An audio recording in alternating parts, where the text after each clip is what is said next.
3.5% that was agreed at the NATO summit. So the money will have to be made available in some way.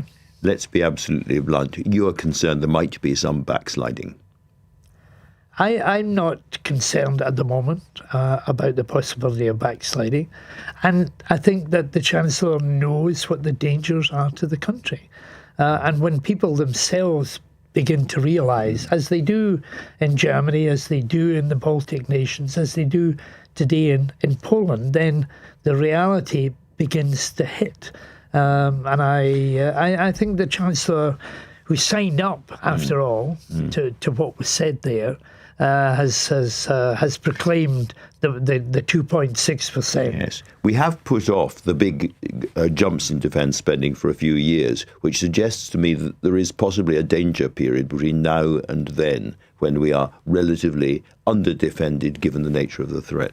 Well, we're underprepared, not unprepared. We're underprepared at the present moment, but we're not under any serious conventional attack. And the Defence Review was designed to make sure that in the future we were able to deal with the likes of Russia or China or any combination of our adversaries outside of there. In the short term, it's going to be tricky, it's going to be difficult, but we have to live with that in order to get to the point where the government will have to produce the money. And President Putin was ridiculing the idea that he might go to war at any point with NATO or European countries. Do you trust him on that? I don't trust him at all. I don't think he can be trusted because the speech that he made yesterday was genuine nuclear saber rattling, which I think is profoundly unsatisfactory. And I think that the Chinese and the North Koreans and the Iranians who are in partnership with them will be very worried about that kind of nonsense. At the moment, he cannot beat NATO. NATO and the NATO countries, are substantially more powerful than he is, even if he is destroying the Russian economy in order to be ready to fight that war in the future. That's a really interesting piece of perspective there. Lord Robertson, thank you very much indeed for coming in and talking to me. In his speech this afternoon, the NATO chief, Mark Rutte, said that Trump and America are the only ones who can really achieve peace in Ukraine. Well, let's discuss that with a man who was once the representative of the United States in the European Union, Ambassador Anthony Gardner. Ambassador, thank you very much for joining me on the show. We're still waiting, really, for President Trump's response to the pretty brusque dismissal of the last peace proposals by President Putin. How do you read the situation now? Well, the first draft was incredibly unbalanced. I would even call it obscene, because it seemed to have been practically written in Moscow. And the leaked transcript of a conversation between Witkoff, who is the U.S. negotiator, and a Kremlin official seemed to confirm that, in my view. It was very unbalanced for so many reasons because it crossed almost every red line of Kiev. So I haven't seen the second draft. I haven't seen the draft they're discussing, but my hopes are not high, Andrew, because the president really seems intent on getting a deal at any cost, not a just, durable deal, a deal at any cost that would even sow the seeds for future conflict. I suppose what worries a lot of people in Europe is the thought of this conflict grinding on through the winter and perhaps into many more years, but without American support. In other words, President Trump becoming bored of the whole thing, turning his back on Ukraine and wandering off to some other subject. That leaves Europe in a really, really difficult position, not least because of surveillance and our ability to see from the sky what's going on. It does indeed. Look, I'm a frequent traveler to Ukraine, including Kiev, and obviously the mood has changed dramatically. Anyone who has not lived in those circumstances of being bombed every day, not only every night, but every day, doesn't really know what they're going through. Of course, if he becomes bored and cuts off intelligence and surveillance, reconnaissance aid to Ukraine, they will be in a very difficult situation. But there is some reason to be a bit less gloomy. The EU seems to finally go beyond the dithering on the reparations loan. They've invoked just recently, as I understand, an emergency clause in the EU treaties to unlock a significant loan to Ukraine without having the member states have the ability to block it. That would be very significant. It's not a total answer, but at least it allows Ukraine to continue financially. They need to step up clearly on munitions delivery. It's been way too slow, and also on air defense. It's clear from what President Putin's been saying that he thinks the Russians are now winning on the front line. He was talking about the city of Pokrovsk being taken by his troops. Do you think that Ukraine, given where it is now in terms of munitions and indeed morale, is going to be able to survive for another year? I'm not well placed to answer that, Andrew. But, I would say this, that we keep on talking about the Ukrainian dire situation, and it is dire, but we don't really talk about the Russian dire situation, and it is also dire. The economy is suffering. Sanctions are finally biting. And they're suffering enormous casualties. Yes, of course, it's a totalitarian country. There's no free press, et cetera, et cetera. It's easy for Putin to mobilize an economy, but Russia is also suffering. And I would remind also the listeners that we're more than 3.5 years in, and the front lines have barely moved. Yes, the Russians are making some progress. So I don't want to underplay the difficulties that Ukraine is in, but we should also remember that Russia is in a difficult spot as well. And with limited material, Ukraine has managed to do some remarkable things. I mean, drive away the Russian fleet, hit the tankers and the shadow fleet that are transporting oil and contributing to the Russian oil war machine. So it's more balanced. It's more balanced. Thank you very much indeed, Ambassador, for joining me tonight. Nigel Farage set the Westminster rumour mill running this morning after telling donors he expects to do a deal with the Tories before the next election. How likely would that really be? We'll be talking about that, but you are listening to Tonight with Andrew Marr, and the time now is 6:20. This is LBC. At Lathwaite.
With Andrew Marr. Watch live on both Global Player and the new LBC app.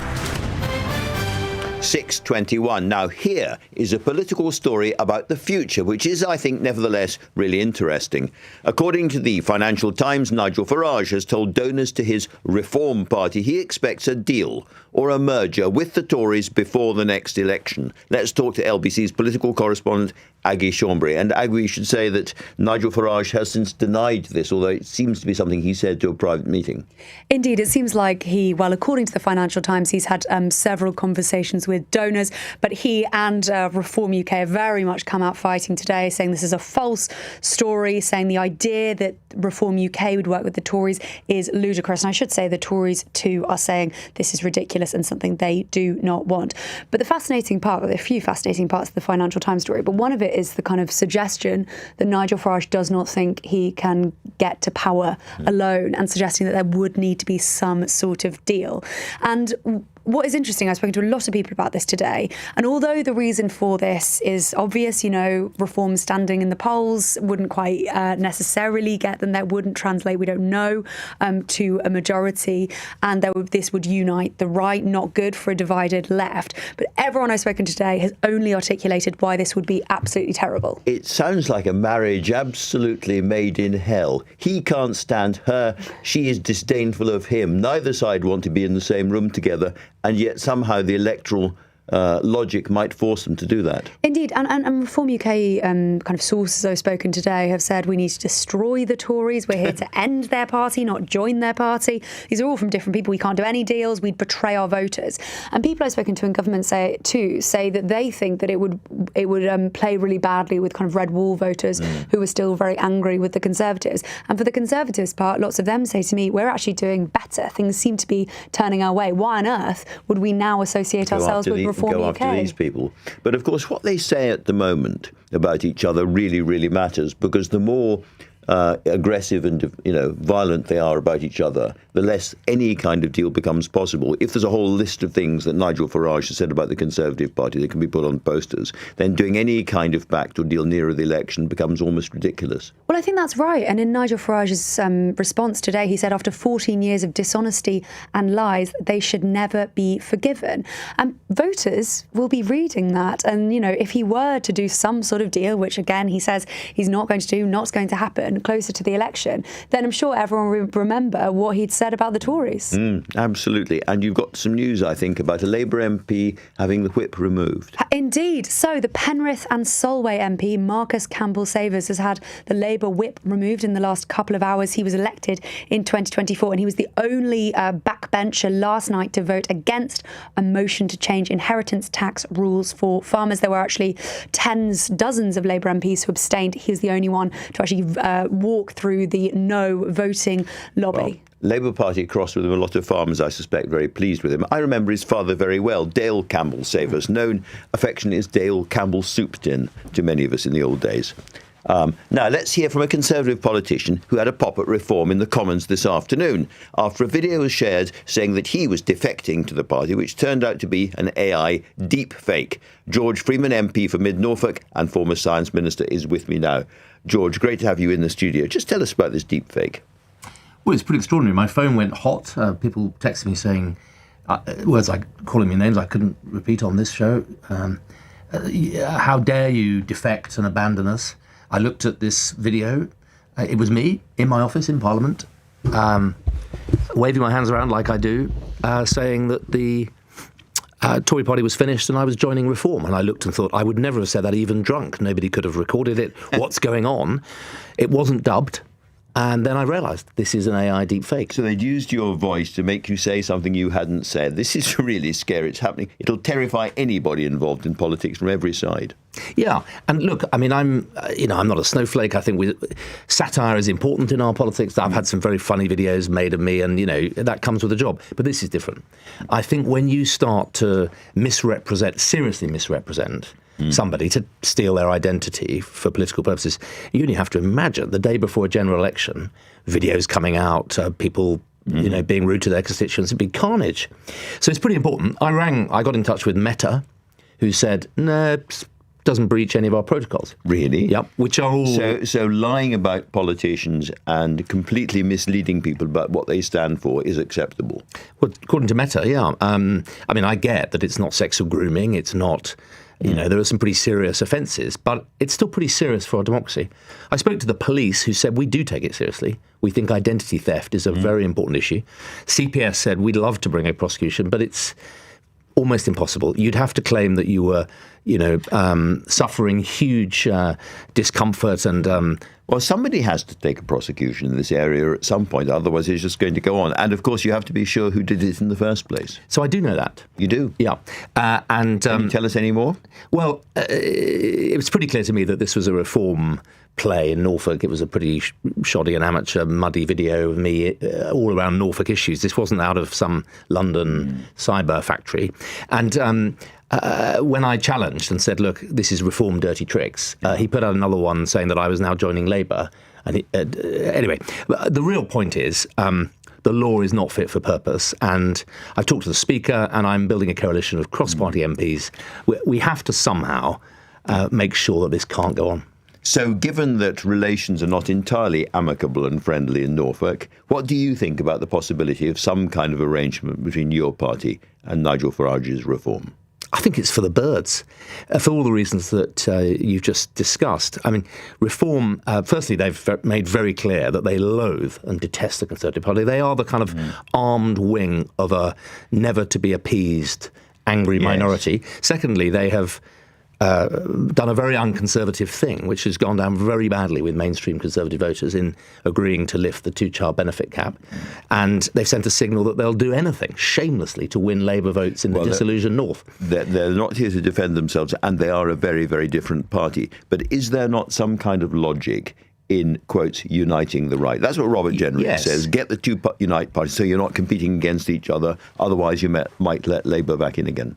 Well, there is a logic, I think, and this Labour government is only in its first 18 months. I think we've got a long way to run in this Parliament, and I think the Conservative Party is, after a horrific period, is back on the front foot. And I think under Kemi Badenoch, we're starting to cut through and connect. I think we're a long way from an election victory, don't get me wrong, but we're only in the first year.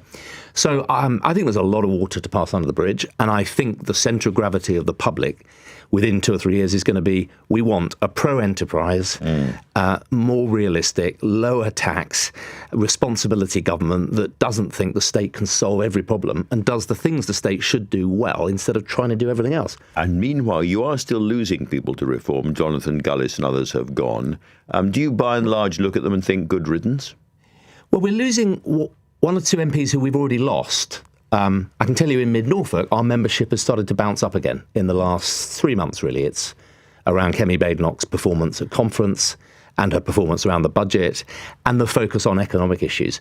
So all I can tell you is that in my part of the world, where Reform is a real threat, Norfolk is a Reform target county, my 3 neighbours went down in the election, we're in recovery and people are rejoining, partly because they like what they see in Kemi and partly because they're very concerned at Reform promising all things to all people. They've become the sort of right-wing Lib Dems. You sound a bit like the man at the end of Beaugest, kind of defending a fort by himself, running from side to side with your guns. George Freeman, thank you very much indeed for coming in. Now, up next, a fascinating discussion with the creators of Inside Number 9, Steve Pemberton and Reece Shearsmith, about the state of comedy in Britain today. But the time now is 6:30, and Amelia Cox has your news headlines. The head of NATO says Donald Trump is the only person who can bring peace to Ukraine. Talks between US officials and Vladimir Putin ended without a breakthrough yesterday, and Mark Rutte says President Trump may have to press both sides. A nursery group is conducting a review of its safeguarding practices after a member of staff admitted abusing children. 45-year-old Vincent Chan pleaded guilty to 26 offences at Bright Horizons on Finchley Road in North London. It's since closed. And the Prime Minister's promising to take action to make baby formula more affordable. Sir Keir Starmer says he'll give clearer guidance to supermarkets on loyalty points and vouchers.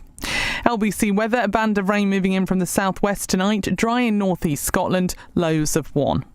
The new LBC app. News your way. This is LBC.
Dannatt with Andrew Marr. Listen on your smart speaker. Just say, play LBC. 6:32. There is a growing debate about what's happening to comedy on television, particularly on the BBC. But there is a lot of good stuff still around, and if you like your comedy treacle dark and mildly spooky, then you'll know The League of Gentlemen and Inside Number 9 by the writers and actors Reece Shearsmith and Steve Pemberton. They've been taking a stage version of Inside Number 9 around Britain, and when I caught up with them, I began by asking them to explain to those who hadn't seen it what Inside Number 9 was really all about. Well, it depends which episodes you watch. There are because it's an anthology show, there are different flavours of Inside Number 9. Of course, anyone who knows our previous work knows that we love a bit of dark comedy. So they've always got a twist in the tale. They've always got a bit of humour. But some can be quite farcical and others can be quite scary and more psychological. So it's a real sort of pick and mix of a TV show. Obviously, a lot of your humour started or was based on The League of Gentlemen back in the day. To what extent is this a kind of, as it were, subversive provincialism biting back at the liberal metropolitan world? I don't think we would have ever put that on a DVD, but it's certainly a progression as far as writing is concerned. The League was very much sketches, and we found ourselves writing over the years more and more and becoming more interested in writing longer stories, and that began to lend itself to writing these half hours. So that was why we eventually hit upon doing these short stories, and that's proven very successful for us because we began to enjoy writing a beginning, middle, and end that didn't just conclude after a couple of minutes. But I guess there are some poignant, slight digs at the world and people and situations and how humankind deals with various things. But one of the great things about Number 9 was we got to do so many different types of storytelling. So we've had a great palette for us for the last 10 years. You're kind of the English Gothic, aren't you? Yeah, there was. I remember we did the League of Gentlemen live show, and it was described as a cross between Mervyn Peake, Peak Practice and Twin Peaks, and we quite like kind of having a very suburban setting, but then sometimes this is why Inside Number 9 you go behind a door with a number 9 on it, and although some people thought that was political, we don't know what goes on behind closed doors, and so what seems like a very ordinary suburban family might have all sorts of things going on behind that door. So we enjoy just shocking people with what goes on. This is a very British or English style of humour here, and I wonder what it tells us about ourselves. To what extent do you think behind closed doors we are more twisted and are weirder people than we like to think we are? I think you're right. I mean, the stories themselves do lend themselves to being the most successful ones. I think are set in a very real world, a world that we know with people that we think we know, and then progressively as the stories unfold, and you haven't got long to do it in half an hour, but then they become sort of extraordinary, and the twists that they eventually arrive at hopefully take you by surprise, and that's partly the appeal, I think. You guys have been writing together now for a long, long time. There was 10 years, more or less, of your work together, more than that if you go back to the Edinburgh Festival and the rest of it. And two people writing comedy together seems to be a sort of staple of the industry. Just tell me a little bit about how you bounce off each other, how important it is to have two minds working on the same material. Yeah, absolutely. I mean, some writers who work together like to kind of discuss ideas and then separate off and write the scenes on their own and come back together. We always enjoy being in the same room. We enjoy our little rituals of starting off the day with, like many people, a nice cup of tea and a bit of gossip before we knuckle down to work.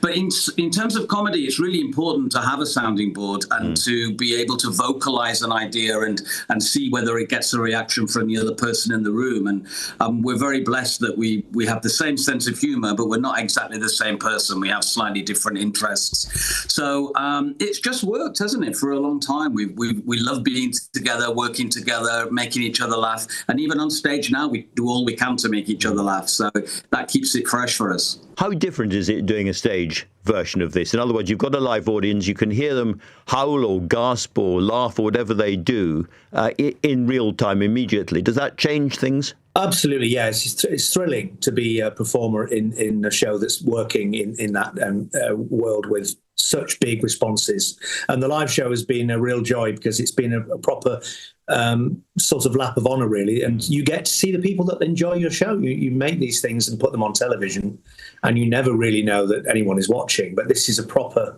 indication that many, many people, hundreds, thousands of people have been coming to see it. And it's a really, it's a fun evening of lots of tonally different theatrical things. So I think people are really enjoying seeing it. I think people were watching. I can reassure you about that.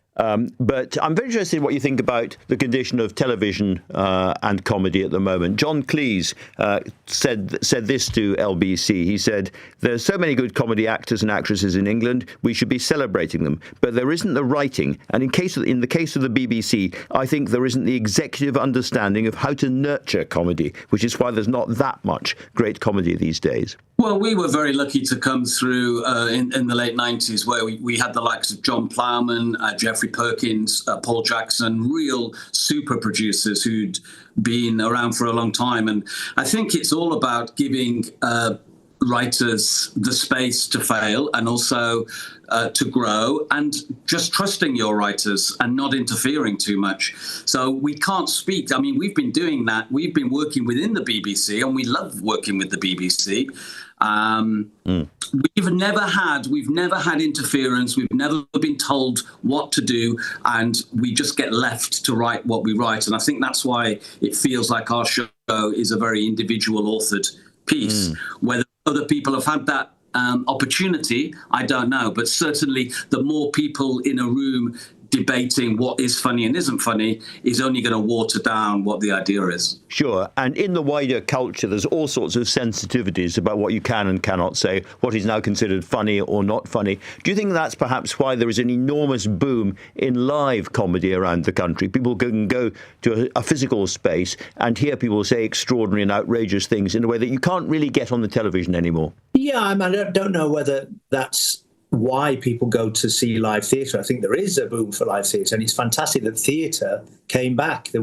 After COVID, there was this sort of existential crisis that we might never get in a theatre again, and it seems to be that it's bounced back, and we are enjoying the fact that people communally are coming out and enjoying our show. I think our mission was to give them Inside Number 9, a version of that live, and it was hard for us to think how we would do that because it was never one thing. But I think people do enjoy seeing the shocks that we do on stage. It's different from TV because you are seeing it with your own eyes. And you're taking Inside Number 9 live around the country to all sorts of places. Anywhere you're particularly looking forward to? Anywhere you are particularly dreading? Well, we're at the tail end of our tour now, and we're about to return to London in the new year to Hammersmith Apollo, which we're going to be in January. We're in Birmingham this week, and we know that anywhere north of Birmingham, the audiences become slightly more raucous. So come on, Southerners, pull your fingers out and get laughing when we come back to London. Both of you, thank you very, very much indeed, and very good luck with the rest of the shows. Steve and Reece, thank you so much. 6:41, there is a huge financial nasty lurking ahead for taxpayers in 2 years' time when the Education Department takes full responsibility for special educational needs away from local councils. Now, that could cost £20 billion for schooling, which is used by 1.7 million pupils, nearly a fifth of the total in England alone. To talk about this and yet more horrific evidence about how social media is corrupting even the youngest children, let's talk now to Dame Rachel de Souza, the Children's Commissioner for England. If the system is broken, I asked her, what would a better system for educational needs look like? I listen to children. That's my job. So I ask children what would... I've spoken to 100,000 children with special educational needs, and they say to me they want to go to their local school, they don't want to have a label, they want their needs met nice and early. What we should be doing is changing the system completely. At the moment, you wait. At the moment, instead of asking, how can we help you? Or, what can we do to help you? We ask, what's wrong with you? And children wait 3-4 years. Do you know children with cerebral palsy waiting 3 to 4 years for a diagnosis to get a plan, an EHCP, that then will give them some support? It's ridiculous. That's horrible. It's ridiculous. Now, I've looked all around the world and looked at all the best models. And what I think we should be doing is doing exactly what Canada does, which is every child should go to their local school. support for special educational needs should be in those schools. In Canada, even children with the most complex needs have those needs met in their local school. And we could be talking about a lot more, obviously, than ramps for wheelchairs. We're talking about specialised nurses. We're talking about people who can deal with children with really serious conditions in school. Absolutely. So I've just surveyed every single head teacher in the country. 90% of head teachers came back to me. So that's a huge response. And they've all said one of their biggest concerns is the needs of children with special educational needs not been met, and wider services been underfunded. All of them, I think it was about 80% of them, said, we want to do more. So we should be wrapping those services around schools, letting children go to their local schools instead of paying hedge funders to run private special schools and bussing kids out. It should be a right to be educated in your local school. In a way, what you're saying is that we should nationalise special educational needs. Well, I think a child really does have the right to go to school in their local community with their friends. That's what they tell me they want. Now, for people listening thinking, oh, yeah, but that sounds really, really expensive, there is a huge bill already waiting for the British taxpayer and a big row going on about the funding of this. Can you just explain to people listening what the row's about? Yeah, look, really simply, at the moment, there really isn't one special educational needs system. There are 151.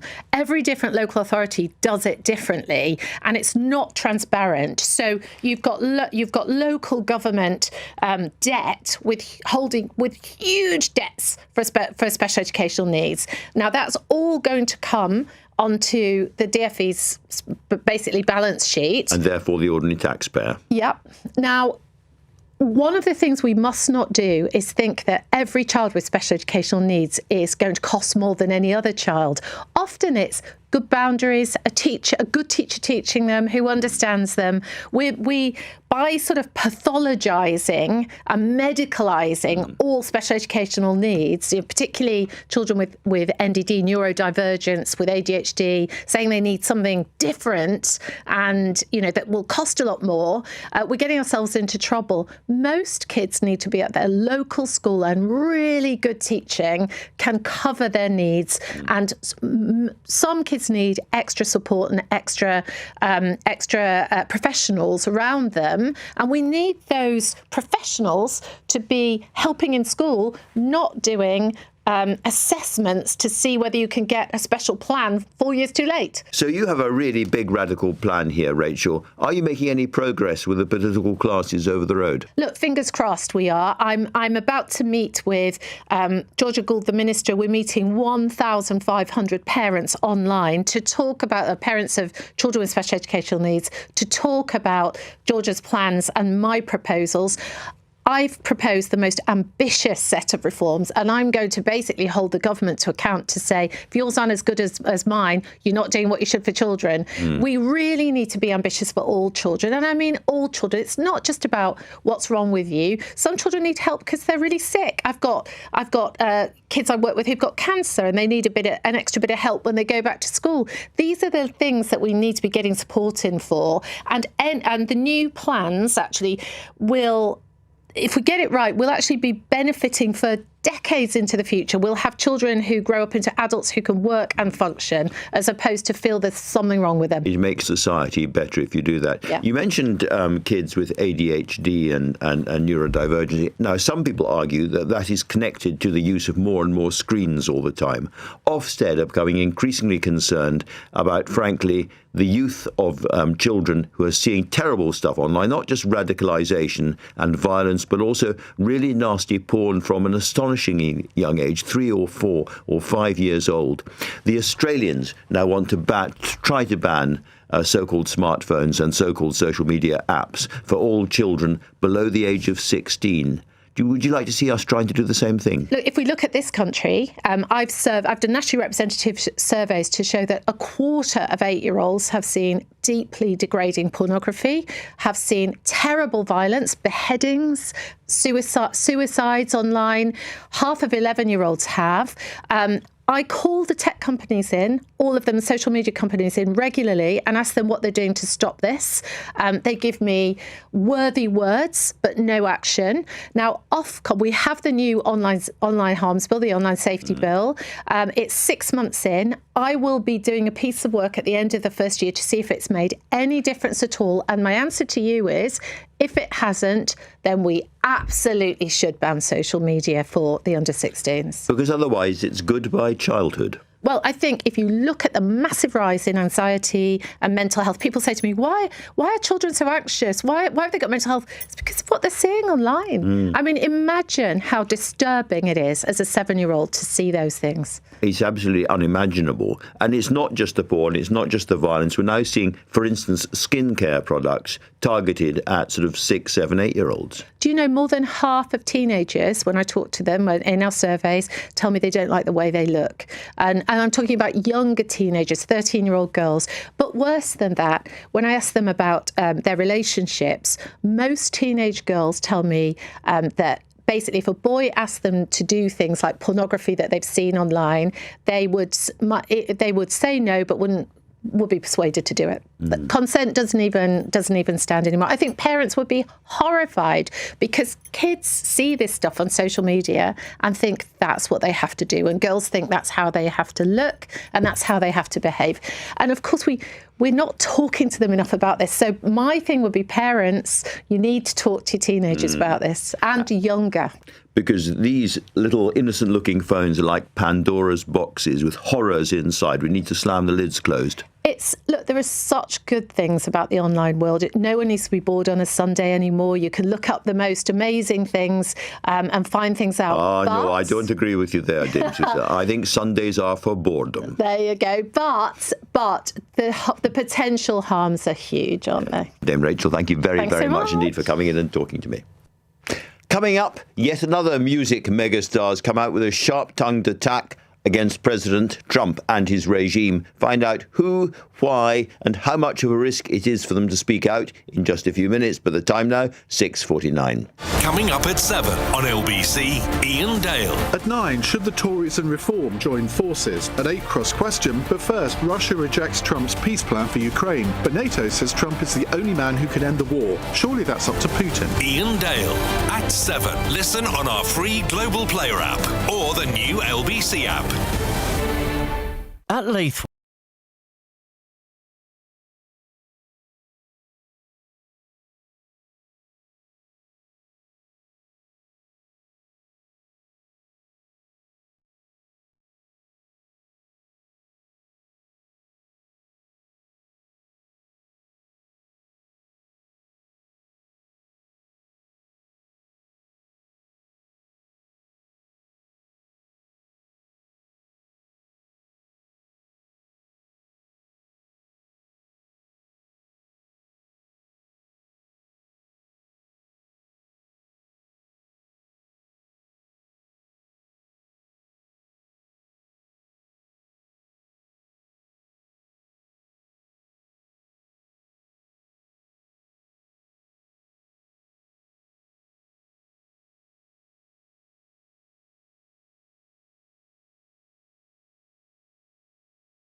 Britain's Conversation, LBC, tonight with Andrew Marr.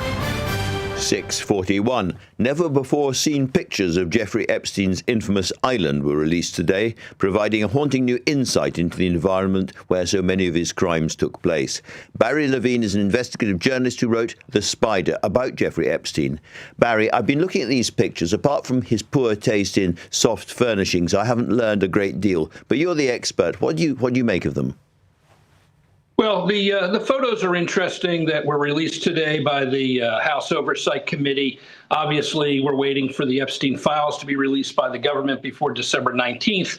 But the images certainly take us inside Jeffrey Epstein's so-called orgy island in the Virgin Islands. And there's some peculiar images. I find the image of the dental chair interesting, and the connection to that is Jeffrey Epstein's last girlfriend, a woman named Karina Shuliak from Belarus, was a dentist, and she performed dental procedures there on Jeffrey Epstein's island, if you can believe that. What makes her also interesting is she was the last woman or the last individual to speak to Jeffrey Epstein before his death.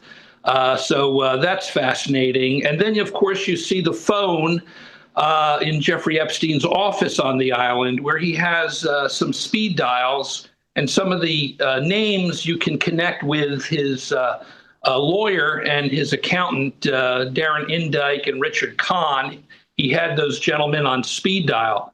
They now are the co-executors of his estate. And some of the names on that phone have been redacted, I see. That's correct. Obviously, that's something that concerned the Oversight Committee.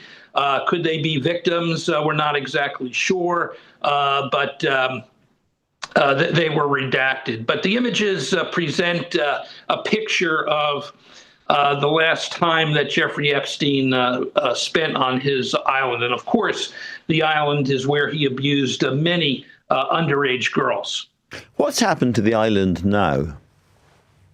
Well, the island was sold by Jeffrey Epstein's estate. The Virgin Islands went after his estate. The estate had to pay the Virgin Islands millions of dollars. The Attorney General there had termed his companies there on the Virgin Islands as criminal enterprises, and the islands, the two islands, in fact, that he owned, Little St. Jeff's and Big Jeff's, have been sold. What the plans are for those islands remains to be seen. So bit by bit, the House Committee is releasing information, pictures today. How much more do you think is still to come out? And how much more can we learn about the terrible things that went on? Well, of course, we're going to have a look at the files that the government has to release. They're under that deadline. But the Oversight Committee today acknowledged that they received banking records from J.P. Morgan Chase and also Deutsche Bank. These were banks that Jeffrey Epstein did business with. And the Oversight Committee plans to go through those documents and release some of that material to the public. And I think that's significant because Jeffrey Epstein used these banks to support his sex trafficking. And he paid out over $1 billion in suspicious wire transfers to individuals around the world. So maybe we'll get a look at some of the individuals he might have paid. Well, that would certainly be very interesting, Barry Levine. Thank you so much for joining LBC.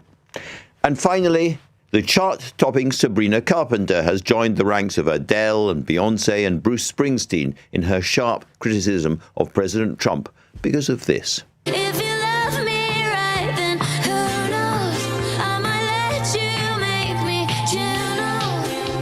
you know, I just might let you love. The White House edited her song Juno over a video of one of the immigration ICE raids. Goodness knows why. She called the video evil and disgusting.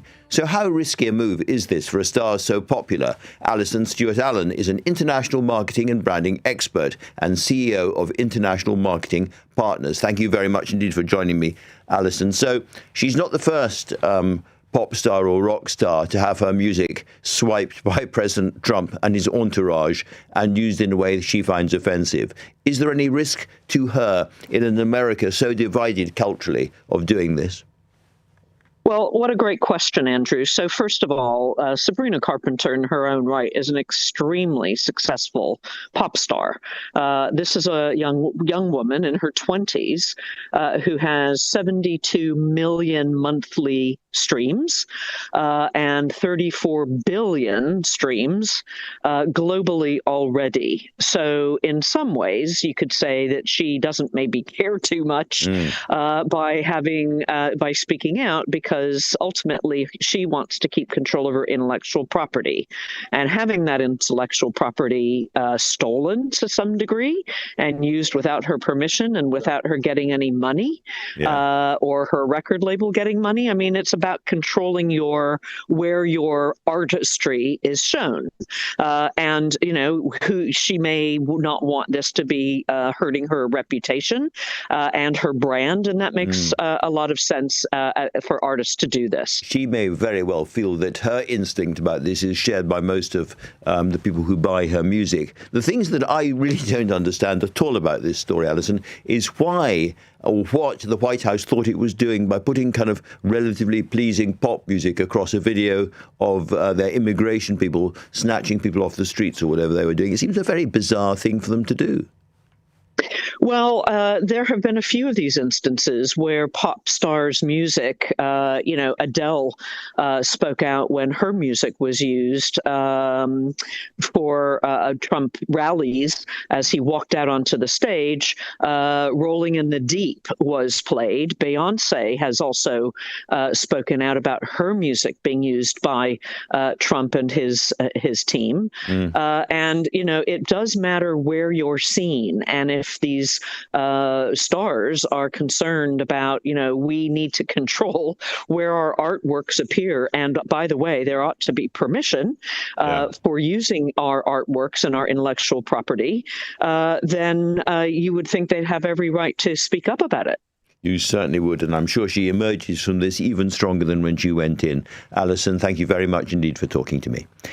If you've missed any of today's show, you can listen back on our free Global Player app or the new LBC app, where you can stay up to date with all the latest news and opinion, put your news categories in the order you would like them, pause, rewind live radio, and listen to a range of podcasts. Download the all-new official LBC app for free from your app store now. Coming up at 10 on LBC, it's Ben Kentish, but right now, it's time for Ian Dale.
Ahead of the talks yesterday, the Russian president said he didn't want war with Europe, but was ready to fight.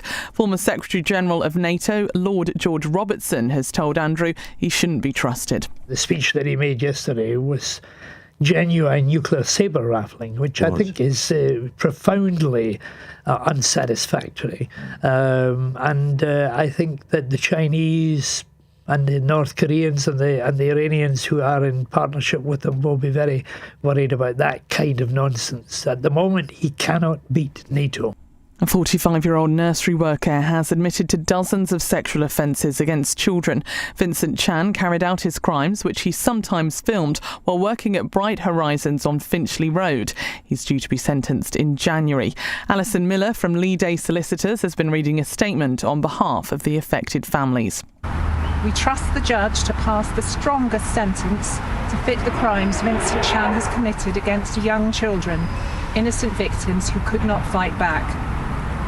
We feel that Bright Horizons as an organisation has failed us, and we want answers. How was someone like Vincent Chan employed? Why did safeguarding systems fail completely? Bright Horizons says the branch where it happened has now permanently closed. It says it's committed to offering support to the families, and it has appointed an external expert to undertake a full review. The Prime Minister has announced plans to help parents access baby formula at more affordable prices. Sir Keir Starmer says clearer guidance will be issued for retailers, and there will be support for new parents on how to use loyalty points and vouchers. He claims it will save them up to £500 before their child's first birthday. And pub owners are warning they're running out of road after an exclusive poll for LBC found only 1 in 10 pubs will be profitable next year. 90% say their incoming costs have forced them to increase drink prices. 8 in 10 say staff hours have also been cut back. Mark Wrigley is the owner of Atlas Bar in Manchester. He's told LBC the government